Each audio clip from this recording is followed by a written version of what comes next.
대만의 한 의사가 SNS에 올린 폭탄 발언이 전 세계 한류 팬들을 격분시키고 있습니다. 청진기 2번이면 한국에서 황제처럼 살 수 있다? 이 터무니없는 주장을 하는 대만 의사는 한국의 의료 체계가 무너졌으며 경제 상황이 시골 지방 도시만도 못하다고 평가했습니다. 나아가 대만 의료인이 한국에서 활동하면 여성들이 줄지어 만나려 할 것이라는 황당한 예측까지 내놓았습니다. 대체 무엇이 이런 착각을 불러일으킨 걸까요? 솔직히 말해서 저는 정말 잘 나가는 사람이었습니다. 타이중 의과대학 졸업장을 손에 쥔 순간부터 세상이 다르게 보였거든요. 리원창 선생님하고 부르는 사람들의 목소리에는 존경이 묻어났고 제 흰 가운 자락이 휘날릴 때마다 복도를 지나는 사람들의 시선을 느낄 수 있었죠. 월급 7만 대만 달러면 한국 돈으로 280만 원이 넘습니다. 3년차 의사가 이 정도면 정말 대단한 거 아닙니까?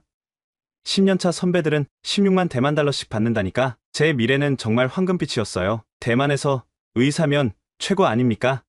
최고. 저는 매일 아침 거울을 보며 스스로에게 말했어요. 너는 대만 최고의 엘리트야. 타이중 의대 출신이잖아. 이 정도면 아시아에서도 손꼽히는 수준이지. 병원 복도를 걸을 때마다 간호사들이 존경의 눈빛으로 바라봤고 환자들은 고개를 숙여 인사했죠. 이런 대우를 받으며 살다 보니 자연스럽게 콧대가 높아졌어요. 그런데 말이죠. 제 인생을 완전히 뒤집어 놓은 전화 한 통이 왔습니다. 의대 동기 수이펑이었어요. 야, 나 한국 간다. 서울대학병원 실습 프로그램 합격했어. 처음엔 비웃었죠. 아니 굳이 왜 한국을? 성형수술 배우러 가는 건가? 우리 대만이 의료 선진국인데 거기서 뭘 배운다고? 제가 아는 한국은 그저 북한이랑 으르렁대고 의사들이 맨날 파업하는 그런 나라였거든요. 대만 뉴스에서는 항상 그렇게 나왔으니까요. 경제 위기에 시달리고 젊은이들은 취업도 못한다고 했죠. 그런 나라에 왜 가는지 도저히 이해가 안 됐어요. 수이펑 너 미쳤어. 거기 가서 뭘 배운다는 거야? 우리가 가르쳐줘야 할 판에. 그런데 한 달 뒤 수이펑이 보낸 메시지 하나가 제 머릿속을 완전히 흔들어 놨습니다. 미친 거 아니야? 여기 실습생 월급이 300만 원이야. 300만 원? 저는 잠시 멍해졌죠. 한국 돈으로 300만 원이라니? 설마 대만 돈으로 300만 원은 아니겠지? 아니면 한국은 물가가 엄청 비싸서 300만 원도 별거 아닌가? 분명 뭔가 함정이 있을 거야. 제 머릿속에서는 이미 나름의 계산이 시작됐습니다. 한국은 대만보다 못 사는 나라니까 분명 물가도 싸겠지. 그럼 내가 받는 280만 원이면 한국에서는 부자 소리 들을 수 있을 거야. 청진기 한두 번만 되면 한국에서 한 달은 호화롭게 지낼 수 있다는 계산이 나왔어요. 정말 흥분되는 발견이었죠. 대만에서는 그저 평범한 3년차 의사인 제가 한국에서는 갑부가 될 수 있다니 말이에요. 저는 즉시 인터넷에서 한국 물가를 검색해봤어요. 김밥 한 줄에 3,000원. 생각보다 비싸네. 하지만 대만 음식값도 만만치 않으니까 제가 한 달 버는 돈이면 김밥을 900줄은 사 먹을 수 있겠구나. 이런 계산을 하니 점점 더 신이 났어요. 한국은 의료 수준도 낮고 의사 대우도 안 좋다던데 그래서 파업하는 거겠지. 불쌍한 한국 사람들. 하지만 나에게는 기회의 땅이야. 그날 밤 저는 잠을 잘 수가 없었어요. 침대에 누워서 계산기만 두드렸죠. 내가 한국에서 일하면 얼마를 받을까? 대만 의사면 특별 대우를 해주겠지? 제 머릿속은 온통 한국에서의 성공적인 미래로 가득 찼어요. 머릿속에 그림이 그려지기 시작했습니다. 인천공항에 내리는 순간부터 사람들의 시선이 달라질 거예요. 어머, 저 사람 포스 좀 봐. 뭐 하는 사람이지? 그럼 저는 여유롭게 미소 지으며 말하겠죠. 대만에서 온 의사입니다. 그 순간 공항 로비가 술렁일 거예요. 대만 그 의료 선진국에서 의사라고? 사람들은 명함을 받으려고 줄을 설 테고 특히 한국 여성들은 제 연락처를 받으려고 난리가 날 겁니다. 왜냐고요? 대만 의사와 결혼하면 인생 역전이니까요. 대만으로 이민 가면 더 나은 삶을 살 수 있을 테니까요. 저는 벌써부터 한국 여성들이 저를 둘러싸고 있는 장면을 상상했어요. 이 선생님 정말 대만에서 오셨어요? 와, 대박. 대만 의사라니 너무 멋져요. 저랑 커피 한잔 하실래요? 이런 말들이 쏟아질 거예요. 저는 여유롭게 그들 중에서 가장 예쁜 여성을 골라서 데이트를 할 수 있겠죠. 한국 여성들에게 대만 의사는 신분 상승의 지름길일 테니까요. 비행기표를 끊으면서도 설레었어요. 타이베이에서 인천까지 왕복 항공료가 제 한 달 월급의 3분의 1이었지만 그게 뭐가 중요합니까? 한국 가서 병원 한 곳만 둘러봐도 본전은 뽑을 테니까요. 아니 어쩌면 한국 병원에서 저를 스카우트하려고 줄을 설지도 몰라요. 대만의 선진 의료 기술을 배우고 싶어서 말이죠. 짐을 싸면서 뭘 가져갈까 고민했습니다. 청진기는 필수고 흰 가운도 챙겨야지. 아, 그리고 타이중 의과대학 졸업장도 들고 가야겠네요. 액자에 넣어서요.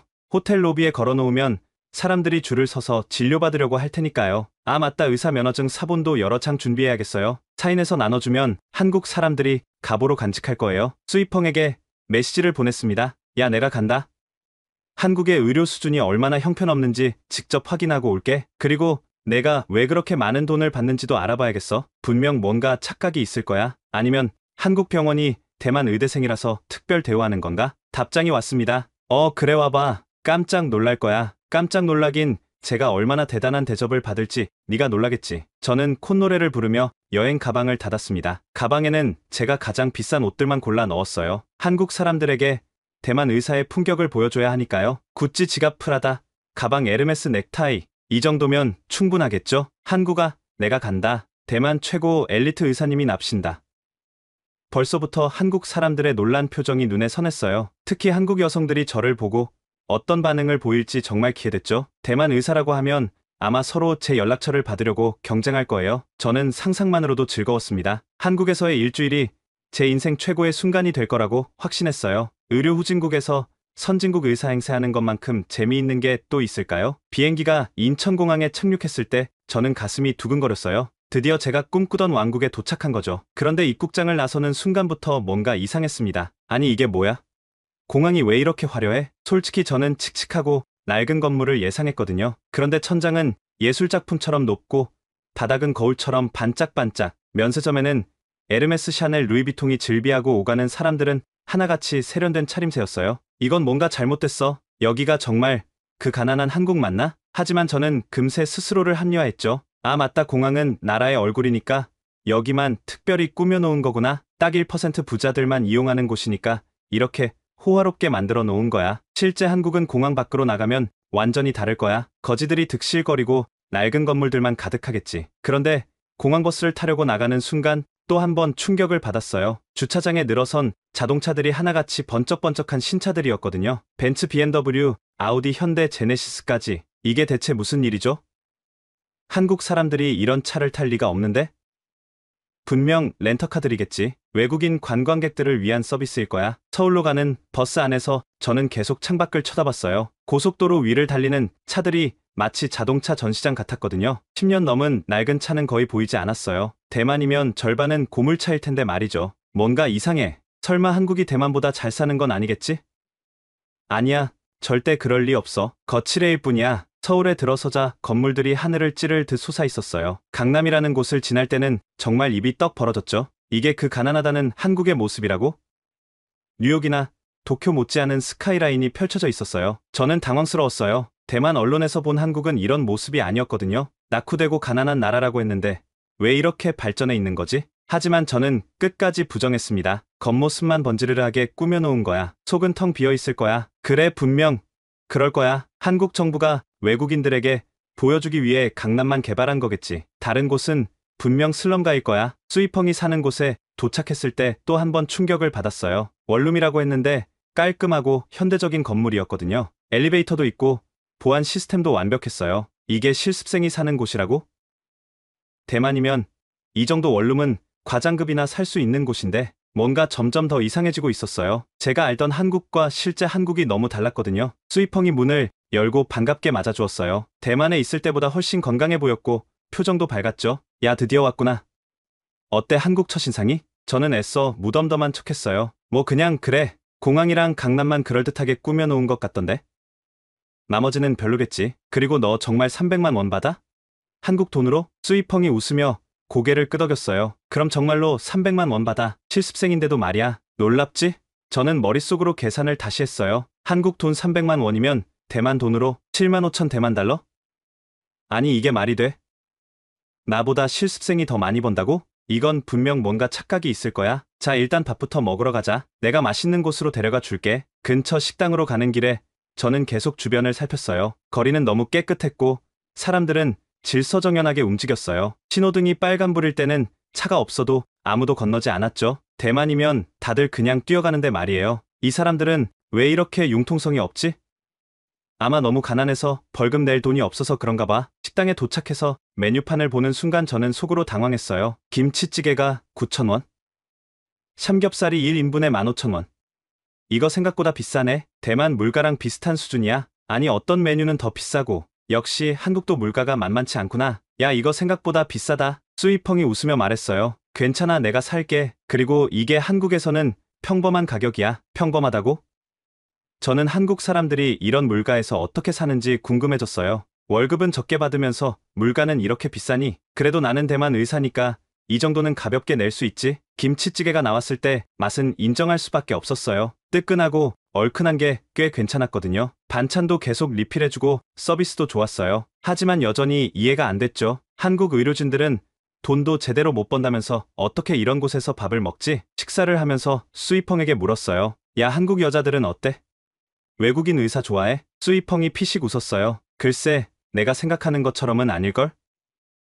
한국 여자들 눈이 꽤 높아. 저는 자신 있게 말했어요. 그래도 대만 의사라고 하면 다를 거야. 여기서는 의사가 귀하다고 들었어. 게다가 나는 대만에서 온 엘리트 의사잖아. 한국 여자들이 줄을 설 거야. 수이펑이 고개를 저으며 말했어요. 원창아, 너 뭔가 크게 착각하고 있는 것 같은데? 하지만 저는 수이펑의 말을 듣지 않았어요. 제 머릿속은 이미 한국 정복 계획으로 가득 차 있었거든요. 한국에서 일주일만 있으면 얼마나 많은 여자들을 만날 수 있을까? 얼마나 많은 병원에서 저를 부러워할까?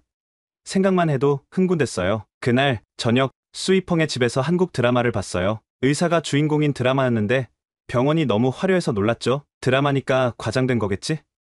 실제로는 이렇지 않을 거야. 그런데 수이펑이 말했어요. 이거 실제 병원이랑 비슷해. 오히려 더 좋은 병원도 많아. 저는 믿을 수가 없었어요. 한국이 이 정도로 발전했다고? 대만 언론은 왜 이런 걸 안 알려주는 거지? 아니면 내가 너무 편견에 사로잡혀 있었던 건가?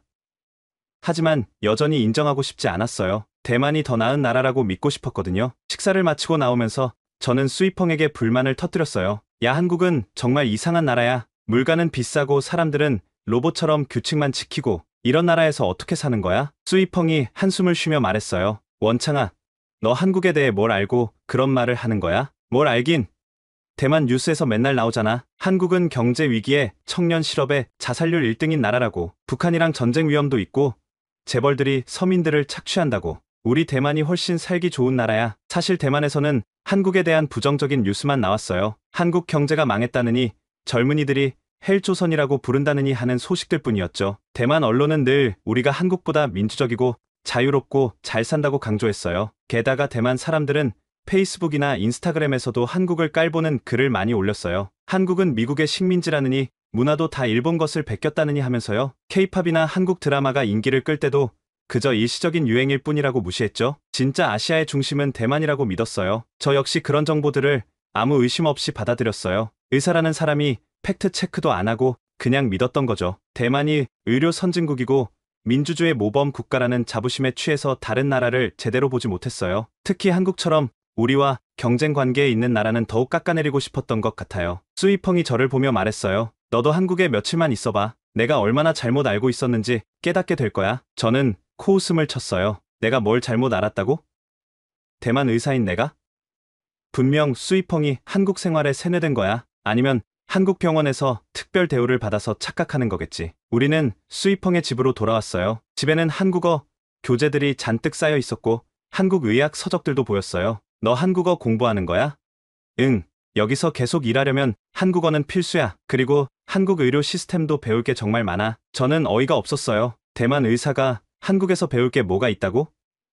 우리가 가르쳐줘야 할 판에. 수이펑은 정말 이상해진 것 같았어요. 한국에 와서 세뇌라도 당한 건가? 그날 밤 저는 침대에 누워 생각했어요. 내일부터 본격적으로 한국을 탐험해야지. 병원도 가보고 한국 사람들도 만나보고 그들이 대만 의사를 얼마나 부러워하는지 직접 확인해야겠어. 수이펑은 틀렸어. 내가 맞다는 걸 증명해 보일 거야. 다음날 아침 수이펑이 출근 준비를 하는 모습을 보며 저는 물었어요. 야, 나도 내 병원 구경 가도 돼?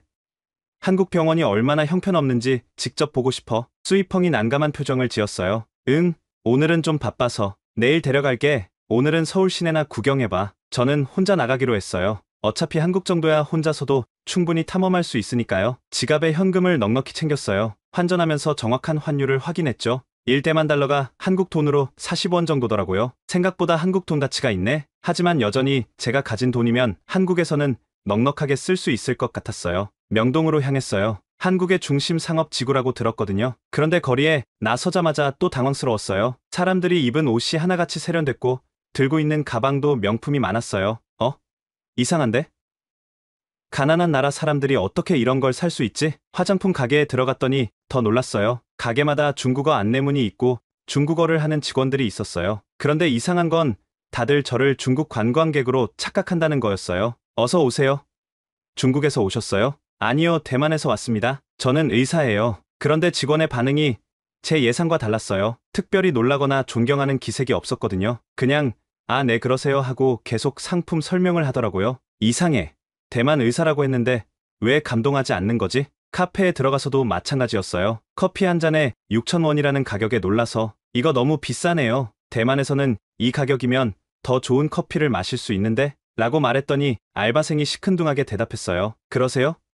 여기는 이게 정상 가격이에요. 전혀 미안해하거나 당황하는 기색이 없었어요. 오히려 제가 이상한 사람 취급을 받는 것 같았죠. 분명 한국은 가난한 나라인데 왜 다들 이렇게 여유로운 거지? 점심을 먹으러 식당에 갔을 때도 충격의 연속이었어요. 평범한 직장인들이 10,000원이 넘는 점심을 아무렇지 않게 먹고 있었거든요. 대만이면 이 가격은 특별한 날에나 쓰는 돈인데 게다가 다들 깔끔한 정장을 입고 있었고 최신 스마트폰을 들고 있었어요. 저는 점점 혼란스러워졌어요. 내가 아는 한국과 실제 한국이 너무 달랐거든요. 하지만 여전히 인정하고 싶지 않았어요. 분명 거칠애일 거야. 카드 빚에 허덕이면서도 체면 때문에 비싼 걸 먹는 거겠지. 한국 사람들은 원래 허세가 심하다고 들었어. 그래, 분명 그럴 거야. 저녁에 수이펑을 만나서 하루 종일 본 것들을 이야기했어요. 야, 한국 사람들 이상해. 다들 비싼 거 먹고 명품 들고 다니는데 어떻게 그게 가능해?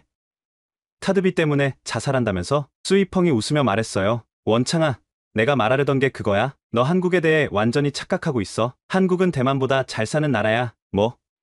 그게 무슨 소리야? 한국이 대만보다 훨씬 잘 살아. 1인당 GDP도 한국이 더 높고 최저임금도 한국이 더 높아. 너 정말 몰랐어? 저는 할 말을 잃었어요. 이건 말도 안 되는 일이었거든요. 대만 언론에서는 항상 우리가 더 잘 산다고 했는데, 우리가 아시아의 선진국이라고 했는데, 그런데 한국이 더 잘 산다고? 그럼 내가 여기서 일하면 얼마를 받을 수 있어? 글쎄, 외국인 의사 자격으로 일하려면 복잡한 절차가 있어. 그리고 한국어도 유창해야 하고, 설령 일하게 되더라도 처음에는 한국 신입 의사랑 비슷하게 받을걸? 한국 신입 의사가 얼마나 받는데?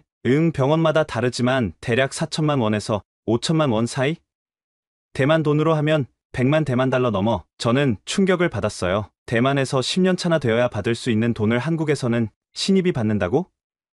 이게 진짜라면 제가 지금까지 믿어온 모든 게 거짓이었다는 거잖아요. 그날 밤 저는 잠을 이룰 수 없었어요. 인터넷으로 한국과 대만의 경제 지표를 비교해봤어요. 수이펑 말이 맞았어요. 거의 모든 지표에서 한국이 앞서 있었죠. 1인당 국민소득, 최저임금, 평균임금, 심지어 행복지수까지도요. 어떻게 이런 일이? 왜 우리는 이 사실을 몰랐지? 대만 언론은 왜 거짓말을 한 거야? 저는 분노했어요. 동시에 부끄러웠죠. 의사라는 사람이 이렇게 무지했다니. 청진기 2번으로 한국을 정복하겠다고 큰 소리치던 제 자신이 한심하게 느껴졌어요. 다음날 아침 거울을 보니 초라한 제 모습이 보였어요. 대만 최고의 엘리트 의사? 웃기는 소리였죠. 저는 그저 우물 안개구리였을 뿐이에요. 아시아의 의료 선진국? 그것도 착각이었어요. 수이펑이 아침을 차려주며 말했어요. 오늘 병원 가볼래? 한국 의료 시스템 직접 보면 더 놀랄 거야. 네, 가볼게. 저는 이미 자신감을 잃은 상태였어요. 그래도 직접 봐야 믿을 수 있을 것 같았죠. 과연 한국 병원은 어떤 모습일까? 정말 대만보다 앞서 있을까? 두렵기도 하고 궁금하기도 했습니다. 수이펑이 일하는 병원에 도착했을 때 저는 입이 떡 벌어졌어요. 로비는 호텔 같았고 곳곳에 안내 로봇이 돌아다녔어요. 환자들은 스마트폰으로 대기 순서를 확인하고 있었고 의료진들은 태블릿을 들고 차트를 확인했죠. 이거 진짜 병원 맞아? 애플 스토어 아냐? 수이펑이 자랑스럽게 말했어요. 우리 병원은 이제 종이 차트를 아예 안 써. 모든 게 디지털화되어 있고 AI가 진단을 보조해줘. 그리고 여기 와봐, 더 놀랄 게 있어. 수술실 참관실로 들어갔을 때 저는 정말 충격을 받았어요. 의사가 로봇 팔을 조종하며 수술을 하고 있었거든요. 그것도 아주 정밀하게요. 이건 다빈치 로봇이야. 한국은 이미 로봇 수술이 일반화되어 있어. 대만은 아직 몇 대 없지. 사실 우리 병원에는 최근에야 한 대 들어왔어요. 너무 비싸서 쉽게 도입하기 어려웠죠. 그런데 여기서는 그게 일상이라니. 제가 얼마나 우물 안개구리였는지 점점 더 실감하고 있었어요. 더 충격적인 건 의료진 분위기였어요. 대만에서는 교수님이 나타나면 다들 얼어붙는데 여기서는 전공의도 교수님께 편하게 질문하고 토론했어요. 위계질서가 있긴 했지만 서로 존중하는 분위기였죠. 교수님, 이 환자 케이스에서 다른 접근 방법은 어떨까요? 오, 좋은 아이디어네. 한번 시도해봐도 좋을 것 같은데? 이런 대화가 자연스럽게 오가는 걸 보며 저는 부러웠어요. 대만에서는 교수님 말씀에 감히 이의를 제기할 수 없거든요. 무조건 예예하고 따라야 하죠. 실수라도 지적하면 찍혀서 병원 생활이 힘들어져요. 점심시간에 의사 휴게실에 갔더니 또 놀랐어요. 넓고 쾌적한 공간에 안마의자까지 있었고 전공의들이 여유롭게 쉬고 있었어요. 커피 머신에서는 다양한 종류의 커피가 무료로 제공됐고 과일과 간식도 늘 준비되어 있었죠. 너희 진짜 이렇게 쉬어도 돼? 당연하지. 의사도 사람인데 쉬어야지. 근무 시간 지키는 것도 엄격하고 대만처럼 밤새워 일하는 거 여기서는 불법이야? 불법이라고? 대만에서는 48시간 연속 근무도 흔한데 그게 의사 수련의 일부라고 배웠는데 쉬면 나약해진다고 혼나기도 하고 수이펑이 고개를 저었어요. 그건 인권 침해야. 피곤한 의사가 어떻게 제대로 된 진료를 하겠어?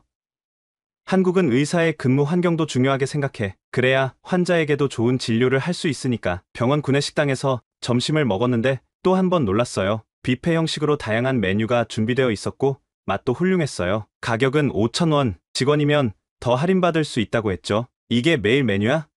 응. 영양사가 직원들 건강 생각해서 메뉴를 짜. 샐러드바도 있고 과일도 신선해. 대만 병원 구내식당은 그냥 싸구려 도시락 수준인데 맛도 없고 영양도 엉망이고 그냥 배만 채우는 수준이죠. 의사들 건강은 아무도 신경 안 써요. 오후에 다시 병원을 둘러보면서 저는 계속 놀라움을 감출 수 없었어요. 환자 대기실은 카페처럼 편안했고 아이들을 위한 놀이방도 있었어요. 화장실은 호텔 수준으로 깨끗했고 곳곳에 손 소독제가 비치되어 있었죠. 이런 병원이라면 나도 일하고 싶다. 환자들도 행복하고 의사들도 행복한 병원. 대만에서는 꿈도 못 꿀 일이었어요. 병원 견학을 마치고 나오면서 저는 착잡한 심정이었어요. 수이펑이 물었죠. 어때?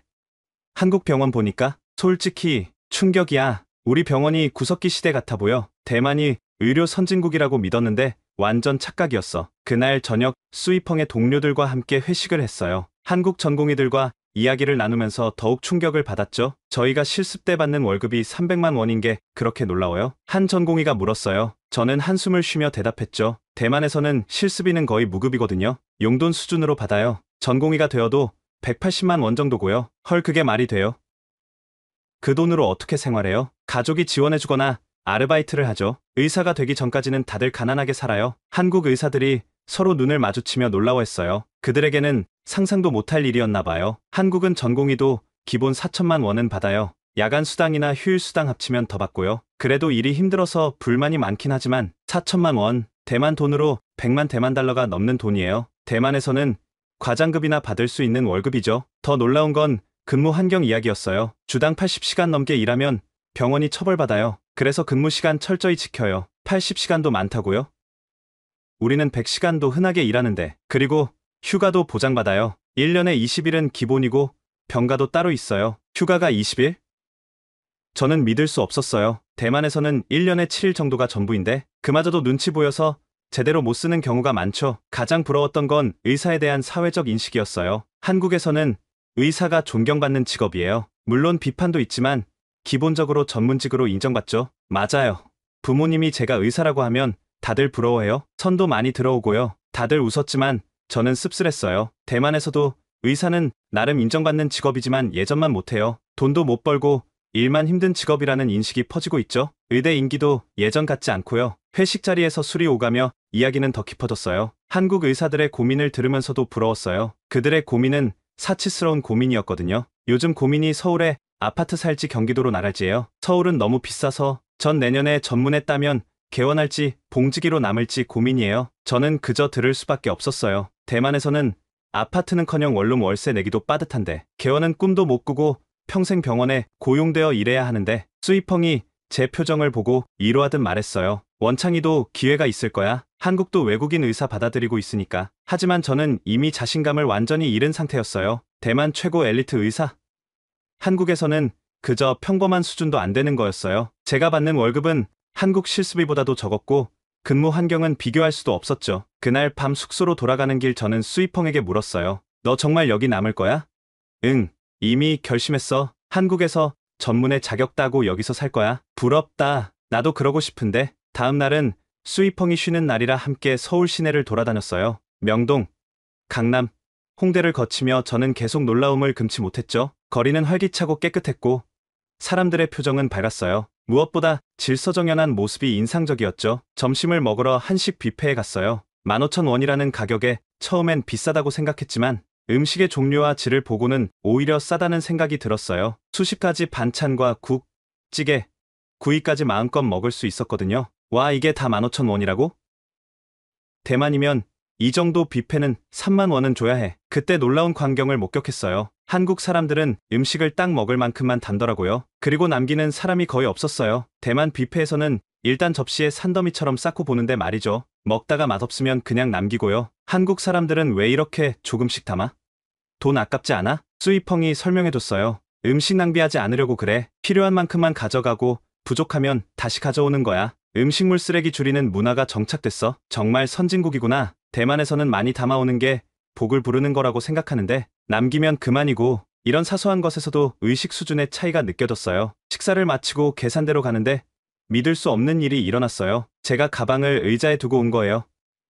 여권이랑 지갑, 핸드폰까지 다 들어있는 가방을요. 아, 큰일 났다. 가방을 놓고 왔어. 완전 패닉이었어요. 대만이면 벌써 누가 가져갔을 텐데. 한국도 마찬가지겠지. 세상 어디나 도둑은 있으니까. 그런데 수이펑은 침착했어요. 괜찮아. 아마 그대로 있을 거야. 빨리 가서 확인해보자. 그대로 있을 리가 없어. 벌써 1시간이나 지났는데 하지만 다시 뷔페로 달려갔죠. 직원에게 물어보니 너무나 당연하다는 듯이 카운터 뒤에서 제 가방을 꺼내주는 거예요. 손님 가방 맞으시죠? 확인해보세요. 열어보니 정말 하나도 빠진 게 없었어요. 현금도 그대로, 여권도 그대로, 심지어 동전 하나까지 그대로였어요. 이게 어떻게 가능하죠?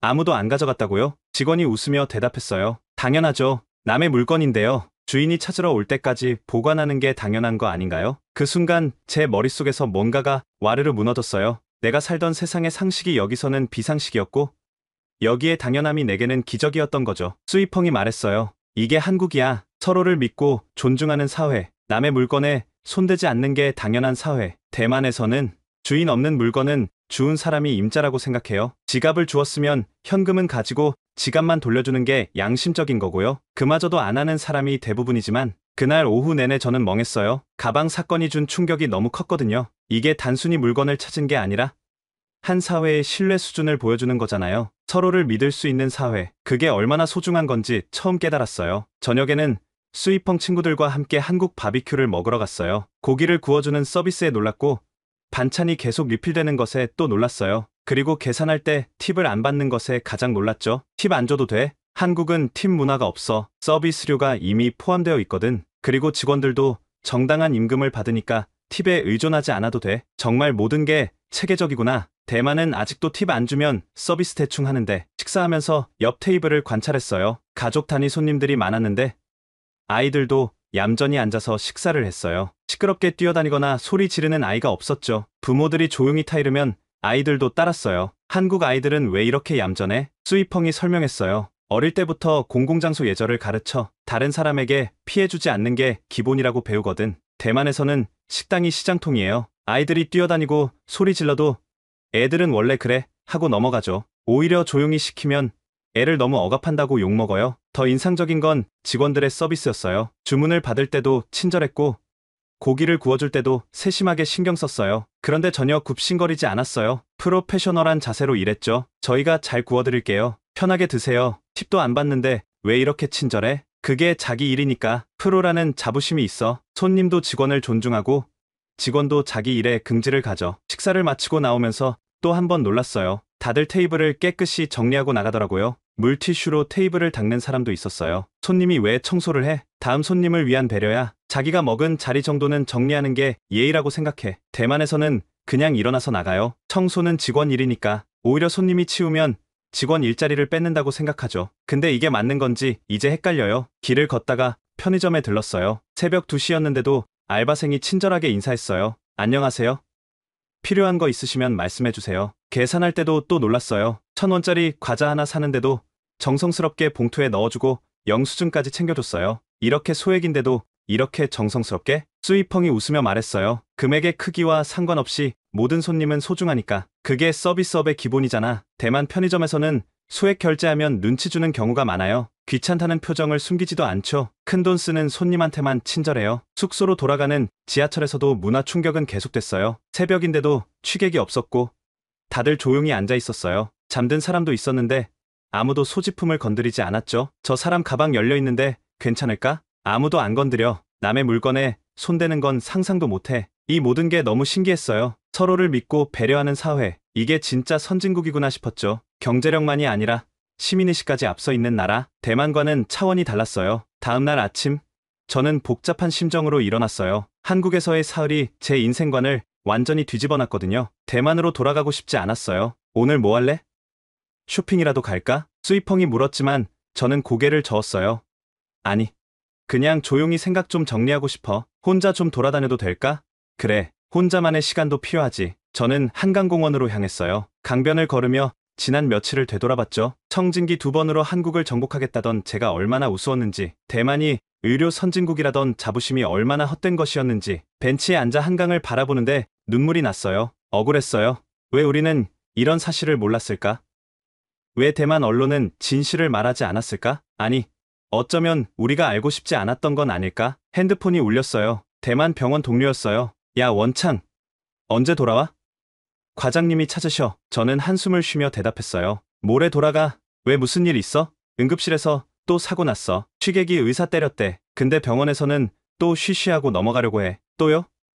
매번 그런 식이잖아요. 그러니까 언제까지 이렇게 맞고 살아야 하나 몰라. 넌 좋겠다. 휴가라도 가고. 전화를 끊고 나니 더 우울해졌어요. 저 역시 응급실에서 환자한테 폭언을 들은 적이 여러 번 있었어요. 가족들이 의료진을 무시하고 함부로 대하는 일도 흔했죠. 그때마다 병원은 참고 넘어가자고만 했어요. 환자가 왕이니까. 한국에서는 의료진 폭행이 중범죄라던데, 환자들도 의료진을 존중한다던데, 왜 우리는 그게 안 될까? 저녁에 수이펑을 만나서 속마음을 털어놨어요. 나도 한국에서 일하고 싶어. 가능할까? 수이펑이 진지하게 대답했어요. 쉽지는 않아. 한국어도 배워야 하고 의사 면허 시험도 다시 봐야 해. 하지만 불가능한 건 아니야. 한국어라. 새로운 언어를 배운다는 게 막막했어요. 의학 용어를 한국어로 다시 익혀야 한다니. 하지만 그래도 도전해보고 싶었어요. 대만으로 돌아가면 다시 그 지옥 같은 환경에서 일해야 한다고 생각하니 숨이 막혔어요. 낮은 월급, 열악한 근무 환경, 환자들의 무시, 그리고 그걸 당연하게 여기는 사회. 너라면 할 수 있어. 내가 도와줄게. 일단 한국어부터 시작해봐. 그날 밤, 저는 결심했어요. 대만으로 돌아가더라도 한국행을 준비하겠다고. 시간이 얼마나 걸릴지 모르지만 적어도 희망은 있으니까요. 마지막 날, 공항으로 가는 길에 수이펑이 말했어요. 원창아, 이번 여행이 내 인생의 전환점이 될 거야. 눈을 뜨게 해줬잖아. 맞아. 고마워. 내가 아니었으면 평생 우물 안개구리로 살았을 거야. 비행기에 오르면서 뒤를 돌아봤어요. 다시 올게요. 한국. 이번엔 관광객이 아니라 이곳에서 일할 의사로서. 그날을 꿈꾸며 저는 비행기에 올랐습니다. 비행기가 타이베이에 착륙했을 때 마음이 무거웠어요. 다시 현실로 돌아온 거죠. 공항을 나서자마자 느껴지는 매연 냄새, 무질서한 교통, 큰 소리로 떠드는 사람들. 불과 며칠 전에는 당연하게 여겼던 것들이 이제는 견딜 수 없게 느껴졌어요. 집으로 가는 택시 안에서 기사 아저씨가 말을 걸었어요. 어디 갔다 오세요? 한국이요. 아, 한국? 거기 지금 난리라면서요? 의사들 파업하고 경제도 어렵고. 저는 웃었어요. 아저씨가 아는 한국은 제가 일주일 전에 알던 한국이었어요. 언론이 만들어낸 왜곡된 이미지였죠. 아니에요, 아저씨. 한국은 정말 대단한 나라예요. 우리보다 훨씬 앞서 있어요. 아저씨는 믿지 않는 눈치였어요. 뭐 당연하죠. 저도 직접 보기 전에는 믿지 않았으니까요. 집에 돌아와서 부모님께 한국 이야기를 들려드렸어요. 처음엔 저처럼 믿지 않으셨죠. 한국이 우리보다 잘 산다고? 에이, 아무리 그래도 그렇지. 정말이에요, 아버지. 의사 월급도 더 높고 병원 시설도 더 좋고 사람들 의식 수준도 더 높아요. 어머니가 걱정스럽게 물으셨어요. 그래서? 너도 한국 가고 싶은 거니? 솔직히 가고 싶었어요. 하지만 현실적인 문제들이 산더미였죠. 언어, 자격증, 비용, 그리고 무엇보다 부모님을 두고 떠난다는 게 아직 모르겠어요. 좀 더 생각해 볼게요. 다음날 병원에 출근했을 때 모든 게 다르게 보였어요. 낡은 시설, 비효율적인 시스템, 권위적인 문화. 한국 병원을 본 후라 더욱 초라해 보였죠. 회진을 돌면서도 계속 비교하게 됐어요. 한국이면 이미 전자차트로 했을 텐데, 한국이면 환자에게 이렇게 설명했을 텐데, 한국이면 이런 장비를 썼을 텐데. 점심시간에 동료들과 대화하다가 한국 이야기를 꺼냈어요. 야, 한국 병원 진짜 장난 아니더라. 완전 미래 병원이야. 그런데 반응이 시큰둥했어요. 뭐 겉만 번지르르 하겠지. 속은 텅 비었을걸? 의사 파업한다는 나라가 뭐가 좋다고. 저는 열심히 설명했지만 소용없었어요. 그들도 일주일 전에 저처럼 편견에 갇혀 있었으니까요. 며칠 후 충격적인 일이 일어났어요. 병원 로비에서 환자 가족이 의사에게 소리를 지르며 협박하는 일이 발생한 거예요. 치료가 마음에 안 든다면서요. 당신들이 의사야? 제대로 치료도 못하면서. 그런데 더 충격적인 건 병원의 대응이었어요. 일단 사과하고 넘어가자. 환자 가족이 흥분한 거니까 저는 화가 났어요. 이게 말이 됩니까? 우리가 최선을 다했는데 왜 사과해야 해요? 원창아, 현실이 그래. 너도 알잖아. 한국에서는 상상도 못할 일이었어요. 의료진에 대한 존중, 전문가에 대한 신뢰. 그런데 여기서는 그냥 참으라니. 그 순간 한국에서 있었던 일이 떠올랐어요. 가방을 잃어버렸을 때 그대로 보관되어 있던 그 순간, 서로를 믿고 존중하는 사회, 의료진도 존중받고 환자도 존중받는 사회, 그게 얼마나 소중한 건지. 그날 밤 저는 결심했어요. 더 이상 이런 환경에서 일하고 싶지 않다고. 수이펑에게 메시지를 보냈어요. 나도 한국 가고 싶어. 어떻게 시작해야 해? 답장은 빨리 왔어요. 드디어 결심했구나. 일단 한국어부터 시작해. 그리고 수이펑의 답장은 구체적이었어요. 드디어 결심했구나.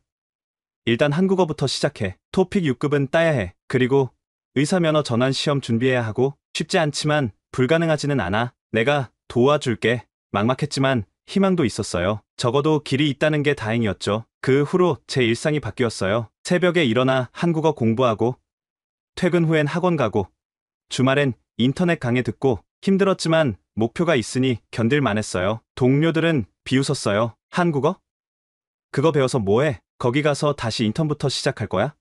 미쳤어? 너 대만에서도 잘 나가는데 왜 굳이? 하지만 저는 흔들리지 않았어요. 그들은 몰라요. 한국이 어떤 곳인지, 그곳에서 일한다는 게 어떤 의미인지. 단순히 돈을 더 번다는 게 아니라 의사로서 존중받으며 일할 수 있다는 것, 그게 얼마나 소중한지. 석 달이 지났을 때 기초 회화가 가능해졌어요. 한국 드라마를 자막 없이 볼 수 있게 됐죠. 작은 성취였지만 정말 뿌듯했어요. 안녕하세요. 저는 대만에서 온 의사 리원창입니다. 한국어로 자기소개를 연습하면서 미래를 그려봤어요. 한국 병원에서 일하는 나, 환자들에게 존중받는 나, 동료들과 수평적으로 소통하는 나. 어느 날 부모님이 진지하게 물으셨어요. 정말 한국 갈 거니? 네, 적어도 도전은 해보고 싶어요. 실패하더라도 후회는 없을 것 같아요. 아버지가 한숨을 쉬셨어요. 우리가 너무 좁은 세상에 가둬놨구나. 내가 행복하다면 우리도 응원한다. 어머니도 눈물을 글썽이며 말씀하셨어요. 건강하게만 지내렴. 그게 제일 중요해. 부모님의 응원에 힘을 얻어 더 열심히 준비했어요. 한국의사 국가고시 기출문제를 구해서 풀어보고, 의학 용어를 한국어로 정리하고. 쉽지 않았지만 포기하지 않았어요. 수이펑이 가끔 격려 메시지를 보냈어요. 오늘 한국어 수업에서 대만 의사 이야기가 나왔어. 실력 좋은 외국인 의사들을 환영한다고 하더라. 너도 충분히 가능해. 병원에서 한국 환자를 만났어. 대만 의료진이 친절하다고 칭찬하더라. 근데 한국 병원이 더 좋다고 하던데? 이런 메시지들이 큰 힘이 됐어요. 혼자가 아니라는 느낌, 누군가 응원해준다는 느낌. 1년이 지났을 때 토픽 5급을 땄어요. 6급까지는 아니지만 의사소통은 충분히 가능한 수준이었죠. 그리고 드디어 한국 병원에 지원서를 넣기 시작했어요. 이력서를 쓰면서 손이 떨렸어요. 대만 의사 리원창이 아닌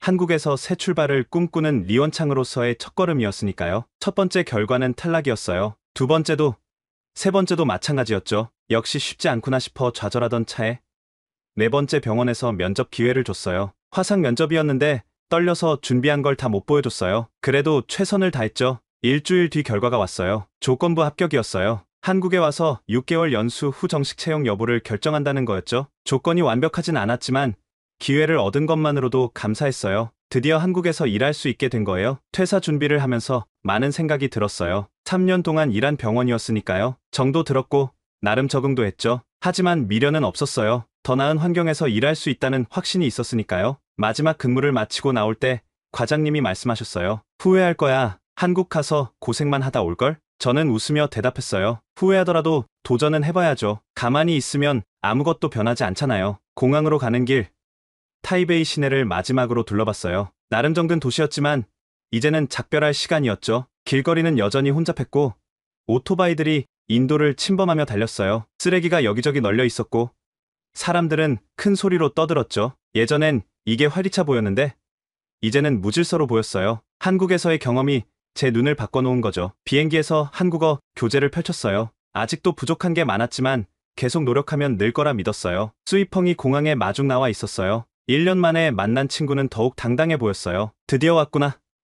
잘 왔어. 힘들겠지만 내가 잘할 거라 믿어. 고마워. 덕분에 용기 낼 수 있었어. 숙소로 가는 길 창밖을 보며 생각했어요. 1년 전에는 관광객으로 왔지만 이제는 이곳에서 살아갈 사람으로 온 거예요. 두렵기도 했지만 설레기도 했어요. 다음 날부터 병원 연수가 시작됐어요. 한국 의료 시스템을 배우고 언어 훈련도 받고 쉽지 않았지만 하루하루 적응해 갔어요. 가장 힘든 건 언어였어요. 일상 대화는 괜찮은데 의학 용어나 환자 설명할 때는 막히는 게 많았거든요. 하지만 선배들이 친절하게 도와줬어요. 천천히 말해도 돼요. 중요한 건 정확하게 전달하는 거니까. 환자분들도 이해해 주셨어요. 외국인 의사라고 무시하기보다 오히려 격려해 주시는 분들이 많았죠. 선생님 한국말 잘하시네요. 고생 많으셨죠?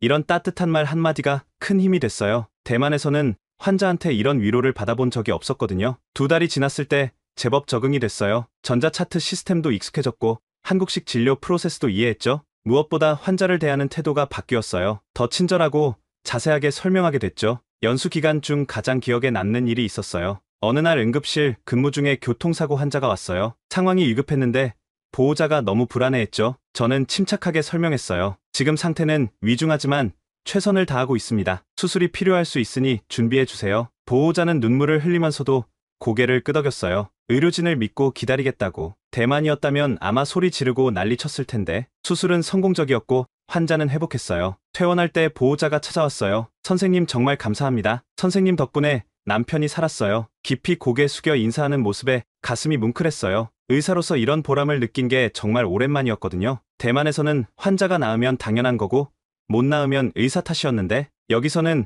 의료진의 노력을 인정하고 감사해야 하는 문화가 있었어요. 넉 달째 되던 날 과장님이 불러서 면담을 했어요. 리 선생, 많이 늘었어요. 환자들 반응도 좋고 동료들과도 잘 지내고 정식 채용해도 될 것 같은데 어때요? 정말요? 감사합니다. 저는 너무 기뻐서 눈물이 날 뻔했어요. 드디어 한국에서 정식으로 일할 수 있게 된 거예요. 그날 밤 수이펑과 축하 파티를 했어요. 축하해. 이제 진짜 한국 의사야. 아직 부족한 게 많아. 하지만 계속 노력할게. 너는 잘할 거야. 벌써 이만큼 성장했잖아. 맞아요. 반년 전에 저와 지금의 저는 완전히 다른 사람이었어요. 단순히 언어나 의술이 는 게 아니라 의사로서의 자세가 바뀌었어요. 예전에는 환자를 귀찮은 존재로 봤어요. 빨리 처리하고 다음 환자 봐야지. 이런 생각뿐이었죠. 하지만 이제는 달라요. 환자 한 명 한 명이 소중한 사람이라는 걸 느껴요. 그들의 아픔에 공감하고 치료 과정을 함께하는 동반자가 되려고 노력해요. 동료들과의 관계도 달라졌어요. 대만에서는 경쟁자였고 서로 견제하는 사이였죠. 실수하면 뒤에서 비웃고 잘하면 시기했어요. 하지만 여기서는 진짜 팀이에요. 서로 도와주고 배우고 함께 성장해요. 어느 날 신입 간호사가 실수를 했어요. 약물 용량을 잘못 계산한 거였죠. 다행히 제가 확인해서 사고는 없었지만 간호사는 울면서 사과했어요. 죄송합니다. 정말 죄송합니다. 대만이었다면 호통을 쳤을 거예요. 어떻게 그런 실수를 하냐고. 환자 죽일 뻔했다고. 하지만 저는 조용히 말했어요. 괜찮아요. 누구나 실수할 수 있어요. 중요한 건 같은 실수를 반복하지 않는 거예요. 함께 다시 한번 계산법을 확인해 볼까요? 간호사는 놀란 표정으로 저를 봤어요. 그리고는 열심히 배우려고 노력했죠. 나중에 수간호사가 저에게 말했어요. 이 선생님, 정말 많이 변하셨어요. 처음 오셨을 때는 좀 권위적이셨는데 지금은 정말 좋은 선생님이세요. 그 말을 듣고 뿌듯했어요. 저도 변할 수 있구나. 한국이라는 환경이 저를 더 나은 의사로 만들어주고 있구나. 1년이 지난 지금 저는 한국 병원에 완전히 적응했어요. 동료들과 농담도 주고받고 환자들과도 자연스럽게 소통해요. 가끔 발음이 이상할 때도 있지만 다들 이해해 주세요. 무엇보다 행복해요. 매일 출근하는 게 즐겁고 환자를 만나는 게 기대돼요. 의사라는 직업에 자부심을 느낄 수 있어요. 가끔 대만이 그리울 때도 있어요. 가족들, 친구들, 익숙한 음식들. 하지만 후회는 없어요. 제가 꿈꾸던 의사의 삶을 살고 있으니까요. 얼마 전 대만 동료가 연락이 왔어요. 야, 후회 안 해? 거기서 고생하면서. 저는 웃으며 답했어요. 전혀.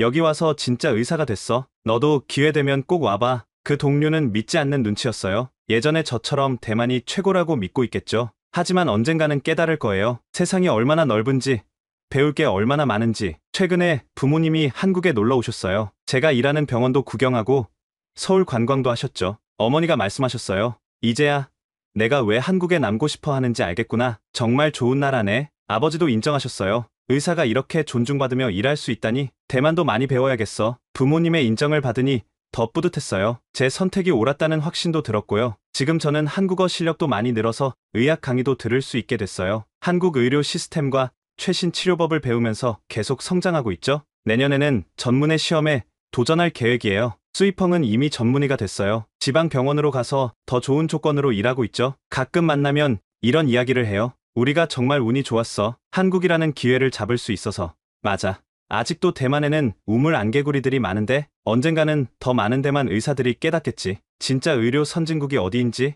요즘 저는 새로운 꿈이 생겼어요. 한국에서 배운 것들을 언젠가 대만에도 전하고 싶어요. 의료진이 존중받는 문화, 환자 중심의 시스템, 서로 신뢰하는 사회, 이런 것들을 대만에도 만들고 싶어요. 물론 쉽지 않을 거예요. 하지만 불가능하지는 않다고 믿어요. 저처럼 눈을 뜬 사람들이 하나둘 늘어나면 언젠가는 변화가 일어날 거예요. 청진기 2번으로 한국을 정복하겠다던 오만한 대만 의사는 이제 없어요. 대신 겸손하게 배우고 감사하며 살아가는 의사가 여기 있습니다. 한국이 저에게 준 가장 큰 선물은 돈이나 지위가 아니에요. 진정한 의사로서의 자세와 마음이에요. 매일 아침 병원으로 출근할 때마다 생각해요. 오늘은 어떤 환자를 만날까? 어떻게 도와드릴 수 있을까? 이런 설렘과 책임감을 느낄 수 있다는 게 얼마나 행복한 일인지. 한국, 고맙습니다. 저를 진짜 의사로 만들어줘서, 그리고 인간답게 살 수 있는 기회를 줘서. 지금까지 청진기 2번이면 한국에서 황제처럼 살 수 있다고 믿었던 대만 의사의 충격적인 깨달음 이야기를 들려드렸습니다. 우물 안개구리였던 그가 한국의 진짜 모습을 마주하고 받은 충격은 그의 인생을 완전히 바꿔놓았죠. 우리가 살고 있는 이 나라가 얼마나 특별한 곳인지 다시 한번 생각해보게 되는 이야기였는데요. 높은 시민의식과 선진 의료 시스템, 서로를 신뢰하고 존중하는 문화, 이 모든 것이 하루아침에 만들어진 게 아니라는 걸 기억해야겠습니다. 혹시 여러분 주변에 한국을 제대로 모르는 외국인 친구가 있다면 이 영상을 꼭 공유해주세요. 우리가 당연하게 여기는 일상이 누군가에게는 꿈과 같은 이야기일 수 있다는 걸 알려주세요. 오늘도 끝까지 시청해주셔서 감사합니다. 재미있게 보셨다면 좋아요와 구독 부탁드리고요. 특히 이 영상은 한국의 진정한 가치를 세계에 알리기 위해 꼭 공유해주시면 감사하겠습니다. 다음에도 더 놀라운 이야기로 찾아뵙겠습니다. 감사합니다.